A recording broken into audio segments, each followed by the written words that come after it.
조금 쉬었어요. 이제 조금 전까지 공부했던 내용 이제 회계 원리 가정을 이제 간단하게 정리했고요. 이제 중급 회계 파트에서 이제 정리하도록 할게요. 그래서 이제 한글 파일 준비되셨죠? 그럼 한글 파일에 있는 내용을 정리해 나가도록 할게요. 제일 처음에 이제 회계의가 나오죠. 회계의는요, 정보 유용자의 의사결정에 유용한 정보를 제공하기 위해 기업 실체에 관한 경제적 정보를 식별, 측정, 전달하는 과정이다. 이것이 회계의가 되겠죠. 네, 정리되셨죠? 그래서 유용한 정보를 제공하는 것이 회계의 목적이 된다. 그 다음에 이제 두 번째, 재무회계의 사회적 역할. 사회적 역할은 두 가지 역할을 하게 되겠죠. 첫 번째는 자원이 이제 한정되어 있겠죠. 그러니까 한정된 사회적 자원에 효율적으로 배분해야 되겠죠. 이것이 회계 역할이 될 수가 있겠죠. 그 다음에 두 번째는 수탁 책임에 대한 보고를 하는 것이 되겠죠. 수탁 책임에 대한 보고.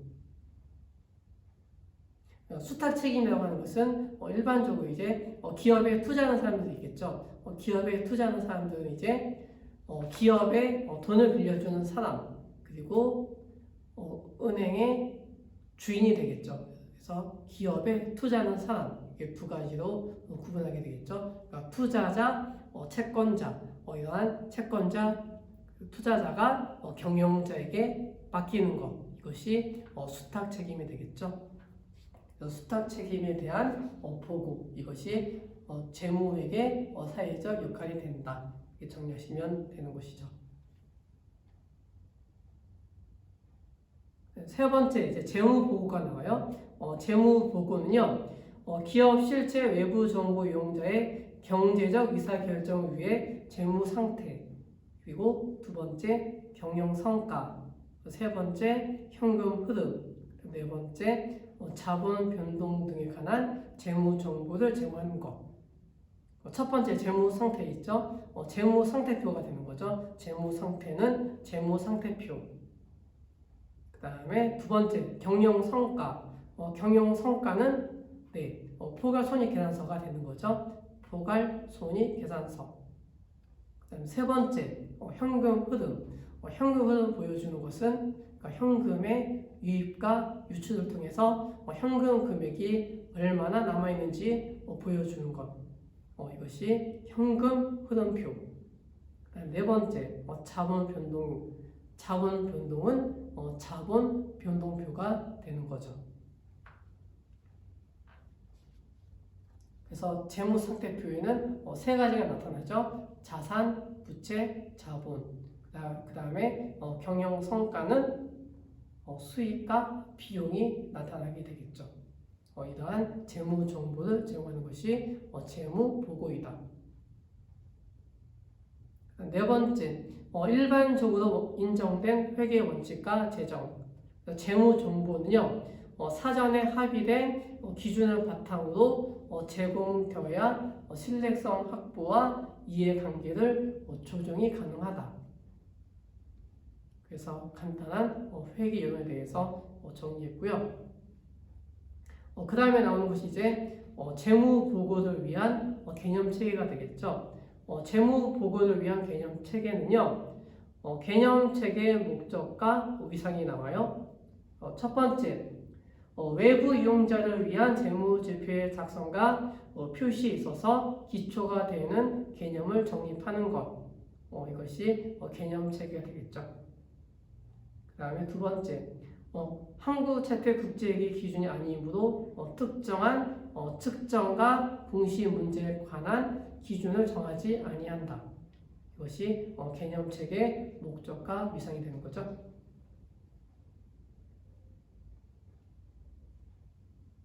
다음 두 번째, 일반 목적 재무보고의 의의가 나오죠. 재무보고의 의의, 즉 목적이 돼요.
그래서 이 두 가지를 메모해 두세요. 그래서 첫 번째 나타나는 것이 보고 기업의 경제적 자원 청구권, 그리고 자원 청구권 변동에 관한 정보. 두 번째는 기업의 경제적 자원 사용에 관한 정보를 제공하는 것이 목적이 되겠죠.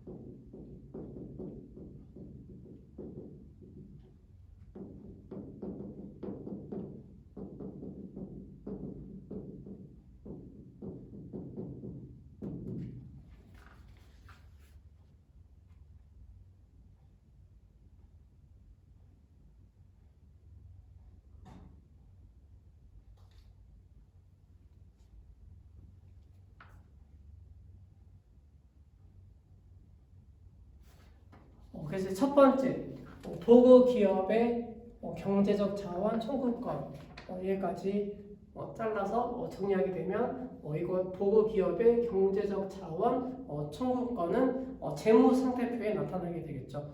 재무 상태표. 재무 상태표는 차변 쪽에는 자산, 그 다음에 대변 쪽에는 부채와 자본, 이 두 가지가 있죠. 그래서 이제 자산 쪽, 차변 쪽에 기록하는 것은 경제적 자원이 되겠죠. 경제적 자원.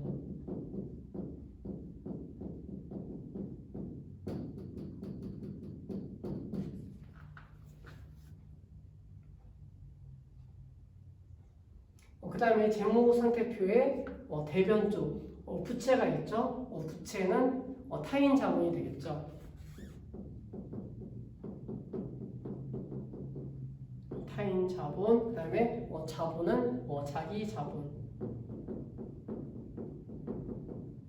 이렇게 구분하게 되겠죠. 그래서 이 두 가지는 청구권에 해당이 되겠죠. 청구권.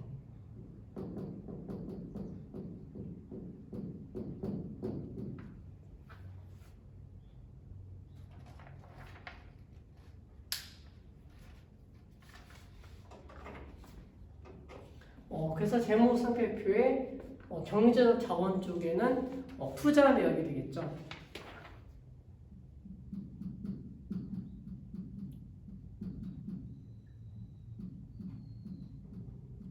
그래서 재무상태표의 차변 쪽에는 자금의 운영 내역을 나타내게 되겠죠.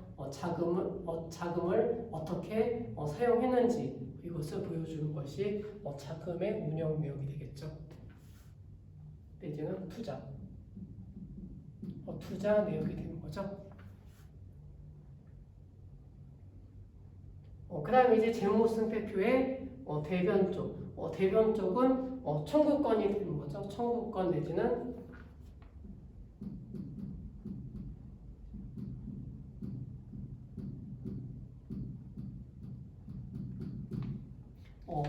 자금의 조달 내역을 나타내는 것이 되는 거죠. 이것을 메모해 두세요.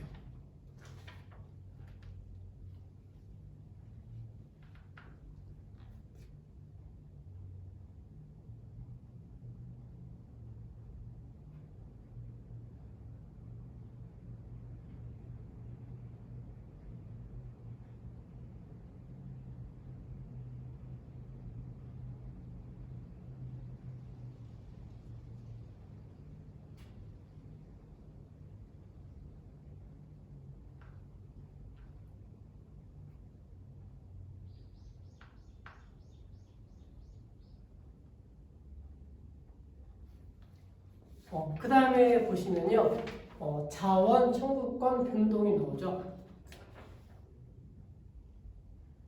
자원 청구권 변동은 경영 성과를 나타내는 것이 되겠죠.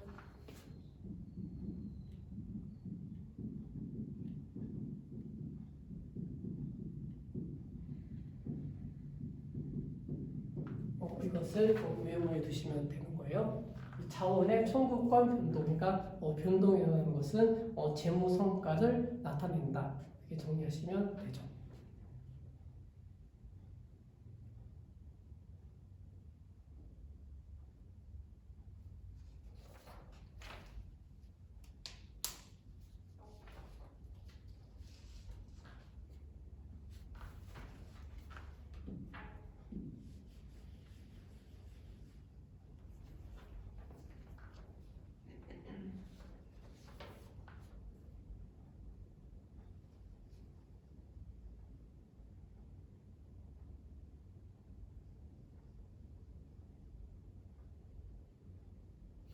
그래서 이제 일반 목적 재무 보고의 의의를 보시면요.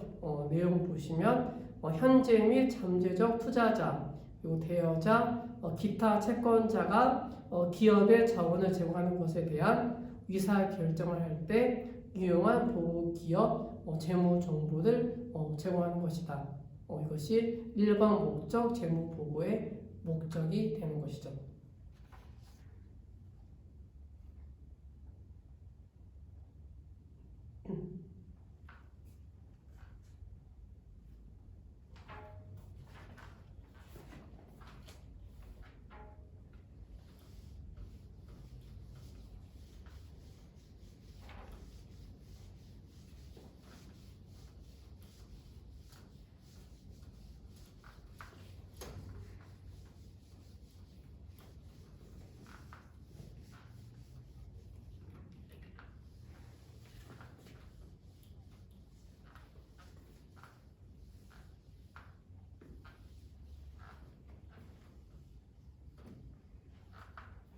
그래서 첫 번째 이제 일반 목적 재무 보고의 목적에 대해서 정리했고요. 그다음 이제 두 번째 유용한 재무 정보의 질적 특성. 그래서 이제 질적 특성이라고 하는 것은 유용한 재무 정보가 갖추어야 할 속성을 의미하죠. 유용한 정보가 갖추어야 할 특성. 그래서 두 가지로 구분하게 되죠. 크게 근본적 질적 특성, 그 다음에 보강적 질적 특성 이렇게 구분하게 되겠죠.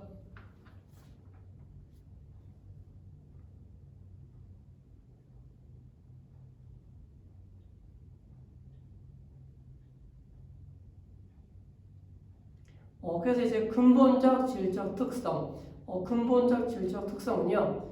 두 가지로 구분하게 되겠죠. 두 가지로 구분하게 되는데 첫 번째는 목적 적합성, 두 번째는 표현 충실성 두 가지로 구분하게 되죠.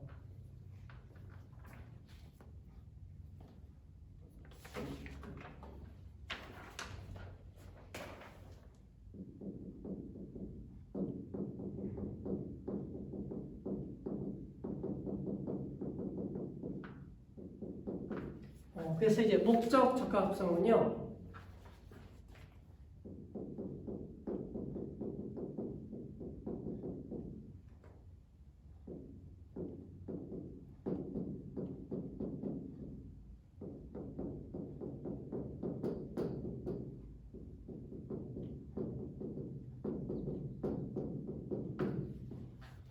목적 적합성은 의사결정에 차이를 일으키는 정보 능력이라고 볼 수가 있죠.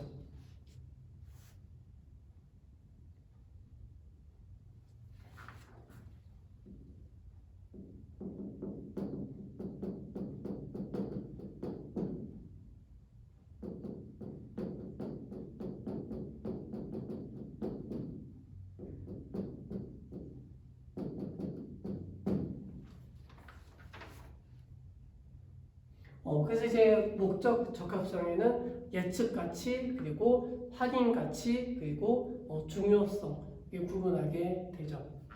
첫 번째 예측 가치. 예측 가치는요.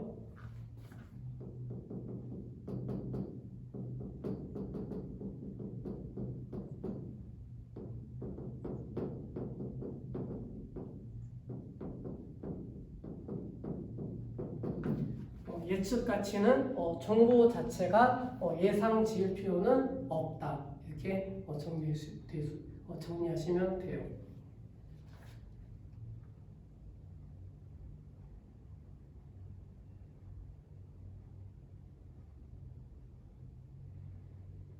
그 다음에 두 번째 확인 가치가 나오죠.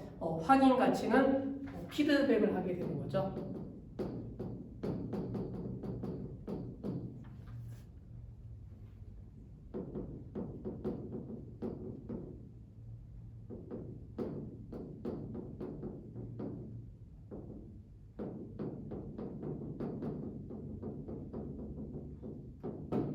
피드백이라고 하는 것은 과거의 평가를 확인해서 변경하는 것 이것을 피드백이라고 하는 거죠.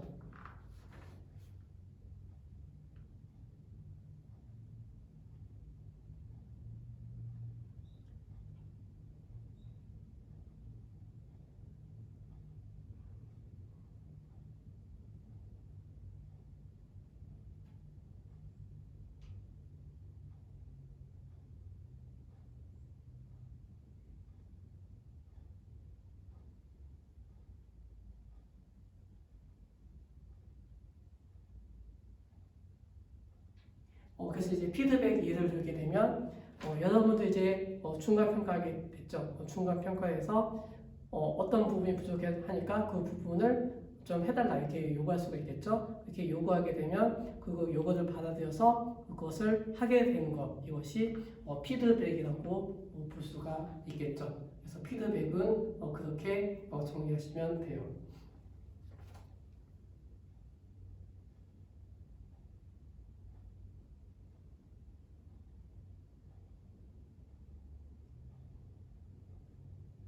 그래서 이제 예측 가치와 확인 가치 이 두 가지가 모두 존재하게 되어 모두 존재하게 되면 재무 정보는요 의사 결정의 차이가 나타날 수가 있다.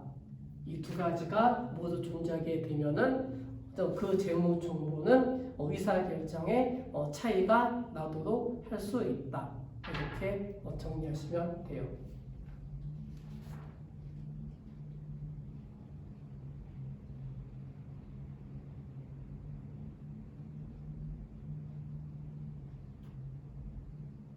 그 다음에 두 번째, 표현 충실성이 있죠. 표현 충실성.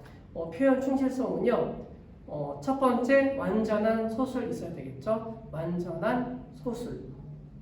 그러니까 여기서 이제 완전한 소술이라고 하는 것은 빠짐없이 제공한다 라는 뜻이 되겠죠. 빠짐없이 제공한다. 그러니까 정보를 빠짐없이 제공하는 것이 되겠죠. 그 다음에 두 번째, 중립적인 소술. 중립적인 소술은 의도가 없어야 되겠죠. 의도가 없어야 한다. 편의가 없어야 된다. 즉 한쪽으로 기울어지 않아야 된다 라는 뜻이 되겠죠. 한쪽으로 기울이지 않고 중립을 지켜야 된다. 이것이 중립적 소술. 그다음 세 번째, 오류 없는 소술 나오죠. 오류 없는 소술. 그래서 오류 없는 소술이라고 하는 것은 정확하다라는 뜻은 아니다.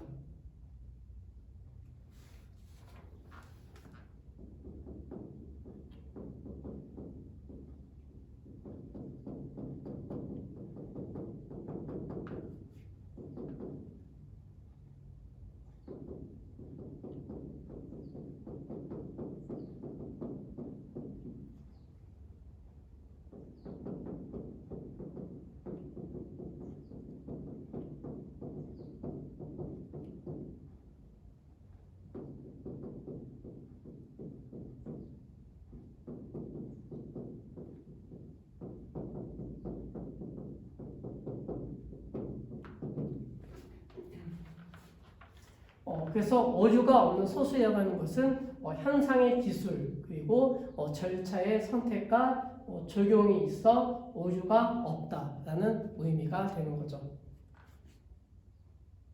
이것을 메모해 두시면 돼요.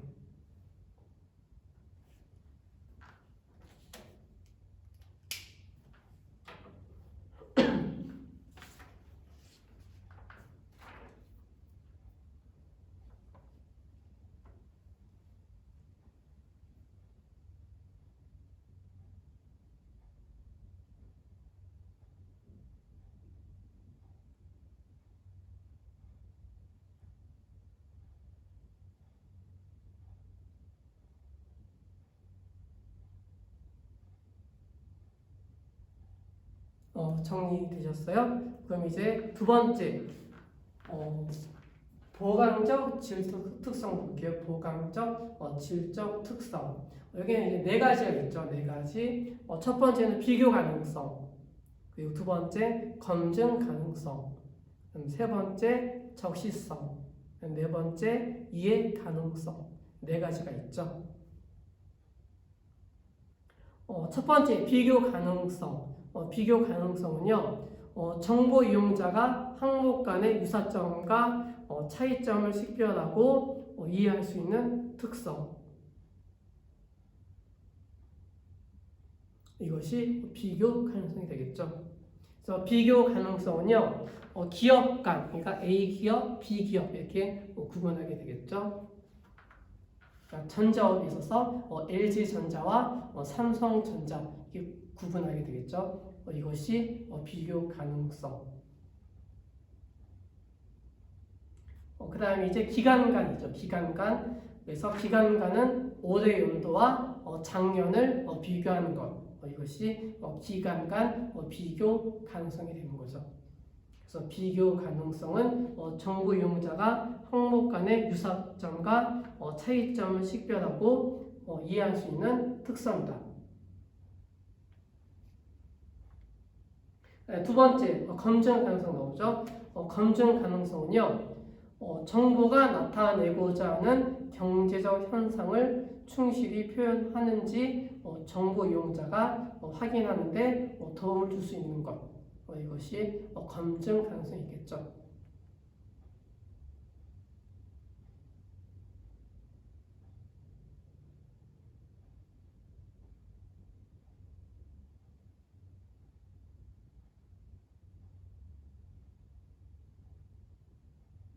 그 다음에 세 번째 이제 적시성이 나오죠.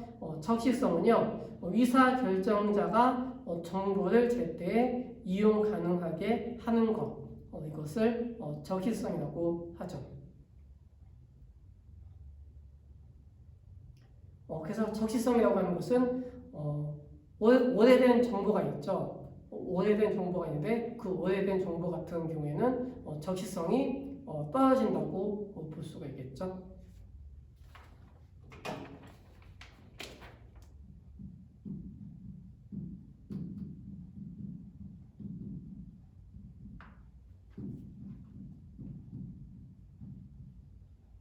그래서 오래된 정보는 적시성이 떨어진다. 이렇게 볼 수가 있죠.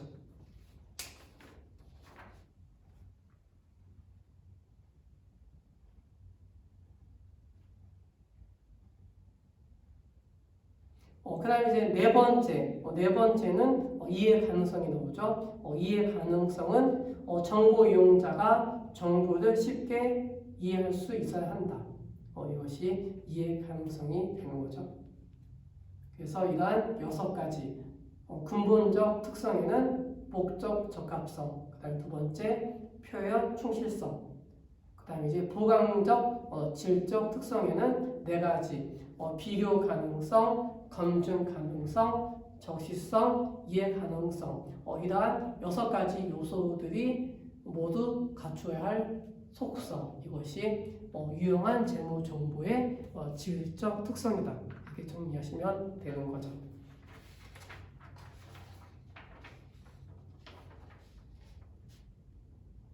그 다음 페이지 보시면 이제 네 번째 기본 가정이 나오죠. 기본 가정은요, 계속 기업에 가정하게 되겠죠. 계속 기업에 가정. 그래서 예상 가능한 기간 동안 영업을 계속할 것이라는 가정하에 재무제표를 작성하게 되는 거죠. 그 다음에 5번째, 재무제표 요소의 정의, 인식, 측정. 첫 번째 정의가 나오죠. 정의는 재무제표 요소에는 자산, 부채, 자본이 있다. 그 다음에 손익계산서 요소에는 수익과 비용이 있다. 그 다음에 두 번째 인식이 나오죠. 인식은요, 미래 경제 효익이 기업에 유입되거나 기업으로부터 유출 가능성이 높다. 두 번째는 원가 또는 가치를 신뢰성 있게 측정할 수 있다. 이것이 인식 요건이 되는 거죠. 그 다음 세 번째 측정 나오죠. 측정은 화폐 금액을 결정하는 과정이다. 이렇게 정리하시면 돼요.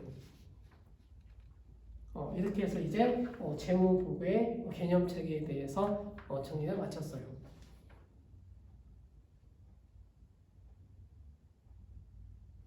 그 다음에 보시면 이제 재무제표 표시에 대한 내용이 나오고 있어요. 재무제표 표시는요, 재무제표라고 하는 것은 기업의 재무 상태와 재무 성과를 체계적으로 표현한 것으로 광범위한 정보 이용자의 경제적 의사결정에 유용한 기업의 재무 상태, 재무 성과, 재무 상태 변동에 관한 정보를 정하는 것이다.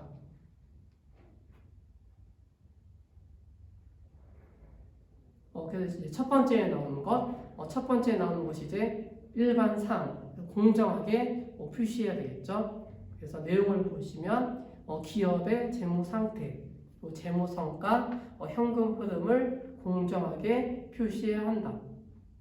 이것이 공정한 표시가 되겠죠. 그리고 아까 한 가지 더 있었죠. 국제회계 기준을 준수해야 된다.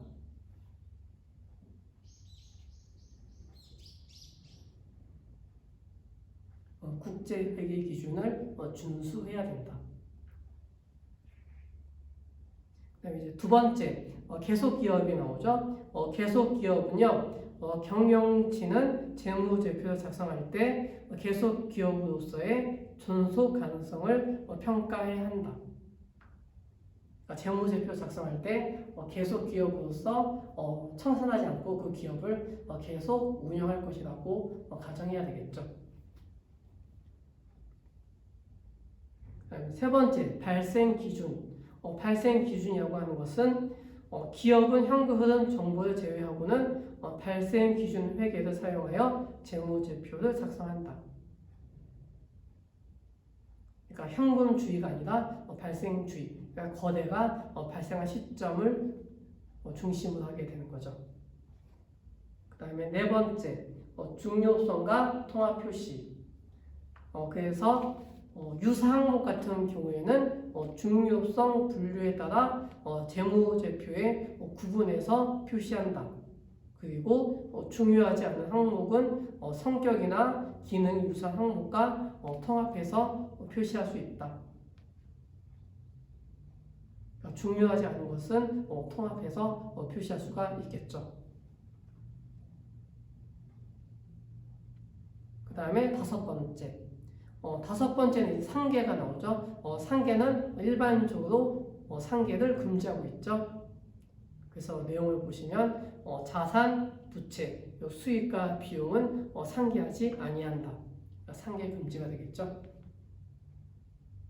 그 다음에 여섯 번째, 보고 빈도와 비교 정보가 나와요. 그래서 전체 재무제표는 적어도 1년마다 작성하게 되겠죠. 1년마다 거기에 체크해 두시면 되겠죠. 재무제표는 1년에 한 번 작성한다.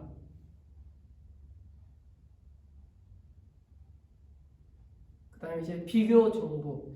비교 정보는요, 단기 재무제표에 보고되는 모든 금액에 대해 전기 비교 정보를 표시한다. 재무제표는 단기와 전기를 비교해서 표시하게 되는 거죠. 이것이 비교 정보라고 볼 수가 있겠죠.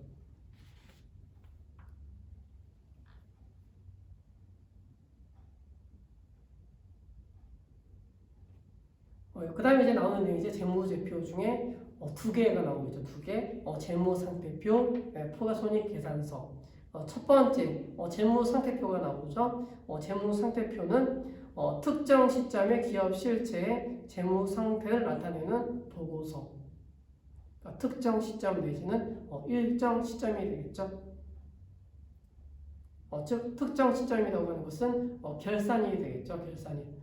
일반적으로 우리나라 기업 같은 경우에는 12월 결산 기업이 되겠죠. 그러니까 특정 시점이라고 하는 것은 보통 12월 말 이렇게 보시면 되는 거죠. 그래서 재무 상태에는 세 가지가 있었죠. 뭐가 있었죠? 자산이죠. 자산, 그리고 부채, 그리고 자본 세 가지가 있다. 그 다음에 이제 회계 등식이 있었죠. 회계 등식은 자산은 부채 플러스 자본이다.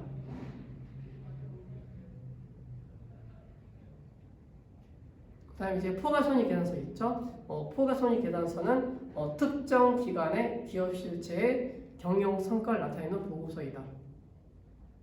그래서 포괄손익계산서에는 수익과 비용이 나타나게 되겠죠. 특정 기간 내지는 일정 기간이 되겠죠. 일정 기간. 일정 기간이라고 하는 것은 회계 연도가 되겠죠. 회계 연도는 1월 1일부터 12월 31일까지의 기간을 의미하는 거죠. 그 그 다음에 나오는 것이 이제 순이익 계산이 나오고 있죠. 순이익 계산은 수익에서 비용을 차감해서 구한다. 이렇게 정리하시면 돼요. 그래서 이제 오늘 공부한 내용 정리하면요. 첫 번째 회계 이론에 대해서 공부했었죠. 회계 이론 그리고 회계 이론에서는 기업과 회계에 관해서 공부했었죠.